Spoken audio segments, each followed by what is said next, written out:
Buenas noches, profesor Ángel. Me presento. Mi nombre es Johan Luis David Rodas Gómez. Pertenezco a la sección B y vamos a ver cómo medir resistencia, voltaje y corriente. Entonces, para medir una resistencia, podemos hacer estas puntas, ¿verdad? Que son más precisas al medir una resistencia. Para medir una resistencia, tenemos que venir aquí a la escala de ohmios. Entonces, ponemos el multímetro, ¿sí? Probamos aquí, como vemos es una escala demasiado grande para la resistencia, nos dará 000. Probamos en otra escala más pequeña y nos dará 00.2. Probamos en otra escala más pequeña y veremos que nos dará 0.24, 25 y así se va a mantener. Podemos ver y bajar la resistencia y nos dará 2.37, 35, 36, lo cual esto quiere decir de que es una resistencia de 220 ohmios hacia arriba, ¿verdad? Entonces, así es como se mide una resistencia y ahorita veremos cómo medir corriente. Mide en amperios, ¿verdad? ¿Qué quiere decir esto?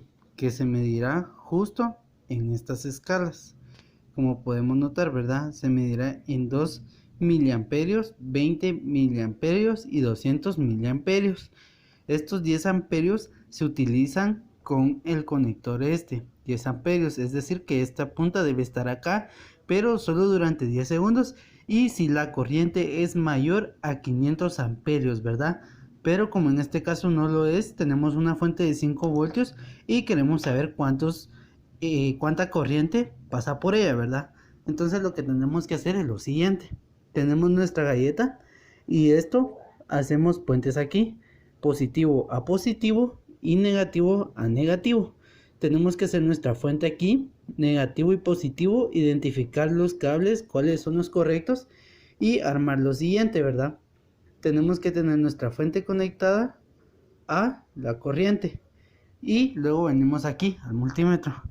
Debemos ir midiendo escala por escala. Si miramos aquí 2 miliamperios, dice que estoy fuera de rango ya que es una escala muy pequeña para medir los amperios que pasa. Si ponemos en 20 miliamperios, sigue dando lo mismo. Pero si lo pongo en 200 miliamperios, veo que pasa una corriente de 23.8 amperios. Bien, vamos a ver cómo se mide voltaje. Para eso lo único que tenemos que hacer es el mismo circuito, solo que esta vez los puentes estarán dando corriente y voltaje a esta línea, ¿verdad? Positivo con positivo y negativo con negativo, ¿verdad? Entonces para hacer lo siguiente, positivo entra por positivo y sale por negativo, ¿verdad? Entonces lo único que debemos hacer es que como toda esta línea recibe el mismo voltaje, tenemos que poner el multímetro acá. Bien, en esto ya una vez puesto aquí y la fuente esté conectada a una corriente, podemos hacer lo siguiente. Nos venimos aquí a la escala de voltaje, la ponemos aquí y nos dice que tiene 0,05, ¿verdad? Que serían 5 voltios. Entonces la ponemos en una escala menor y nos dice que no, ¿verdad? Que estamos fuera de rango. Bien, pues la ponemos aquí y nos dice que tiene 5.20 voltios, ¿verdad? Así que el voltaje de esto en sí es de 5.20 voltios. Siempre hay que buscar la escala que más se aproxime y que nos dé un dato más exacto. Así es como sacamos el voltaje. Gracias, profe. Este ha sido el video de taller. Bien, vamos a ver cómo se mide corriente, ¿verdad? Para medir corriente se mide